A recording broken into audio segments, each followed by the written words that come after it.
Good morning. এখন ঘড়িতে সময় 7:20। আজ 29শে ডিসেম্বর। আমরা আমাদের টুরিস্ট লজ থেকে বেরিয়ে যাচ্ছি। এখান থেকে চলে যাব SNBT বাস স্ট্যান্ডে। 40 মিনিট মতো লাগবে। সেখান থেকে আমাদের বাস রয়েছে, সেই বাসে করে আমরা রওনা দিচ্ছি কাজিরাঙার উদ্দেশ্যে। আমি এখন এই মুহূর্তে দাঁড়িয়ে রয়েছি ISBT বাস স্ট্যান্ডে। আমাদের আসতে সময় এই 35 থেকে 40 মিনিট মতো লাগলো। আমাদের জুনমুন এক্সপ্রেসের টিকিট রয়েছে। এখান থেকে 8:45 ছেড়ে যাবে আর 1:15 পৌঁছাবে।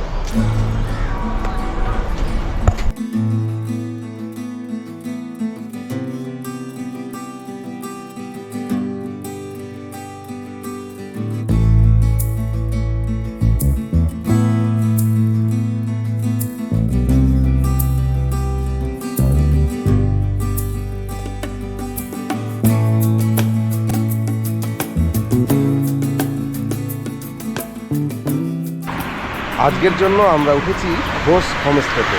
এটা ওই যে পোহরা বাস স্ট্যান্ড রয়েছে সেখান থেকে 500 মিটারের মতো দূরত্ব, হেঁটেও চলে আসা যায়। কিন্তু আমাদের কাছে লাগেজ ছিল, সেই কারণেই আমাদেরকে ওই রিক্সাগুলো নিতে হয়েছিল। এখন হাতে একদম সময় নেই। আমরা এখান থেকে চলে যাব অর্কিড হাউস। ওটা 5টা অবধি খোলা থাকে।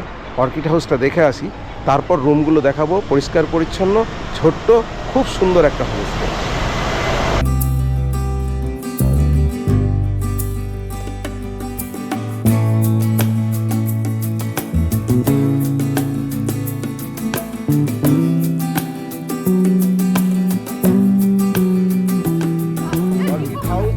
পার্কে আমরা চলে এসেছি। বেশ কয়েকটা ইভেন্ট এখানে আছে ভেতরে।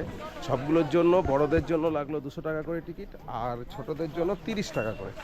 আর যেটা ফোক ডান্স প্রোগ্রাম হয়, আসামি কালচারের যে ফোক ডান্সটা হয়, সেটার জন্য 600 টাকার টিকিট।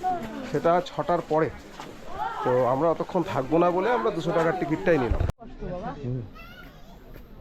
খুব সুন্দর, কিন্তু প্রথম দর্শনেই অসাধারণ লাগছে। আজকে রোদটা ঠিকঠাক নেই, রোদ থাকলে আরো ভালো লাগতো। আলোর বড্ড অভাব ফিল করছি এক্ষুনি।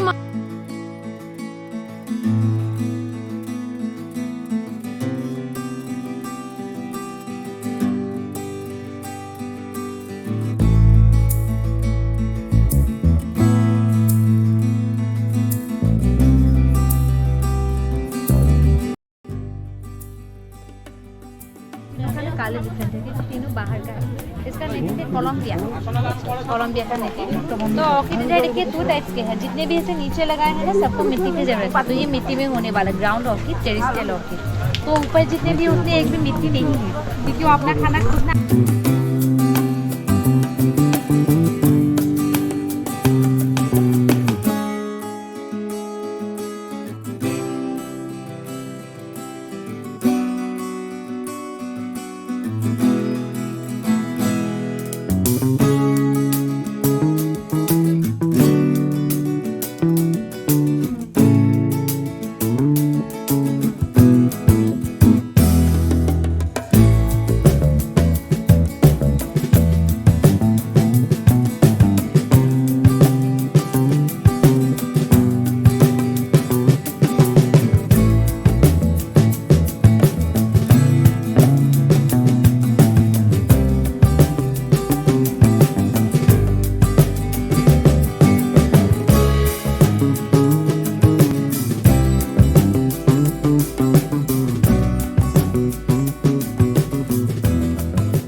অসাধারণ একটা গার্ডেন, প্রচুর অর্কিড। আমার পেছনে যেটা দেখতে পাচ্ছেন, এটা তো অসাধারণ লাগছে।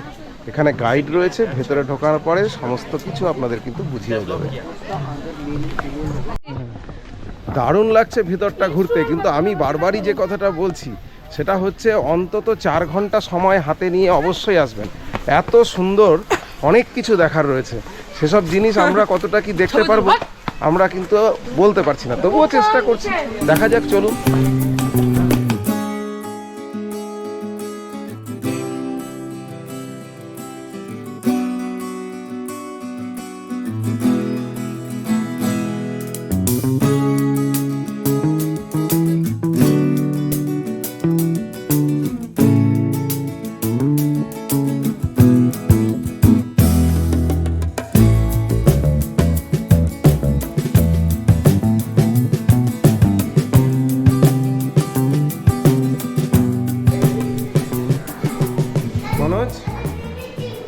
হচ্ছে আসামিদের বিভিন্ন ট্র্যাডিশনাল বাসনপত্র, তাই তো?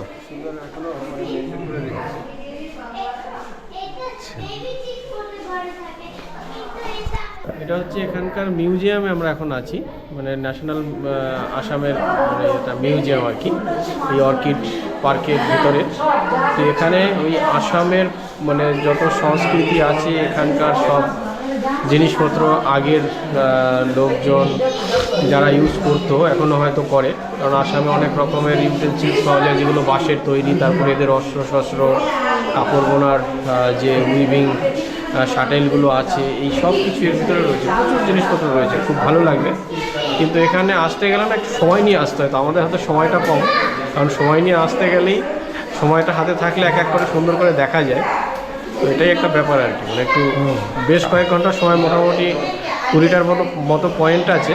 তো একদিন পুরোটা নিয়ে আসলে এখানে সুন্দরভাবে একদম ডিটেলে সব কিছু দেখা যায়।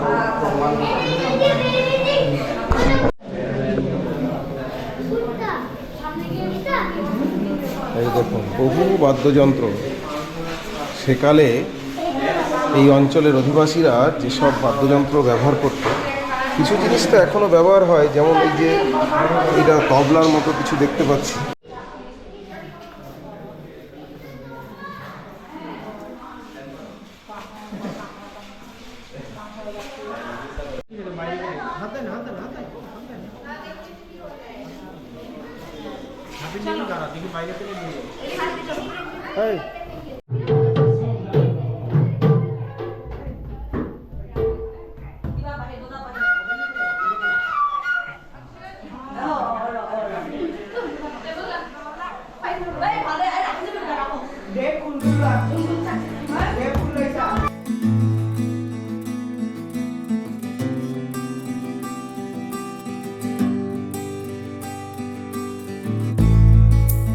বেলা পড়ে আসছে, আমরাও ধীরে ধীরে পৌঁছে গেলাম মুক্ত মঞ্চের সামনে।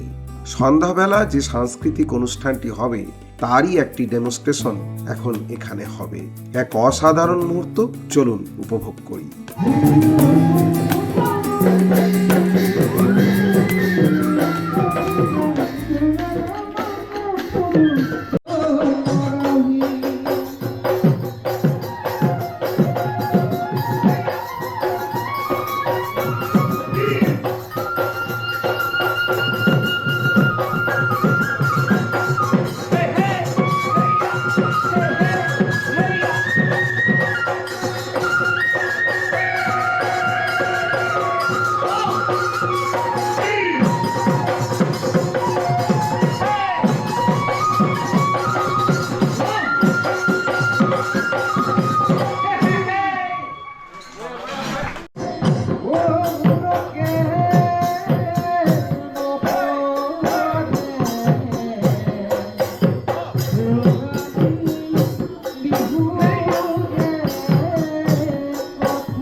এতক্ষণ আমরা যেটা দেখলাম সেটা হচ্ছে একটা ডেমো।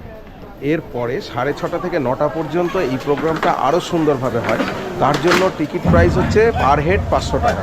এছাড়া পেছনে একটা ওই রেস্টুরেন্ট টাইপেরও রয়েছে, সেখানে খাওয়া দাওয়া হয়, সুন্দর পরিবেশ। চাইলে আপনারা করতেই পারেন এই প্রোগ্রামটাকে এনজয়। অর্কিড উদ্যান থেকে আজকের মতো বিদায় নেব, দেখা হবে আগামীকাল। ততক্ষণের জন্য শুভরাত্রি।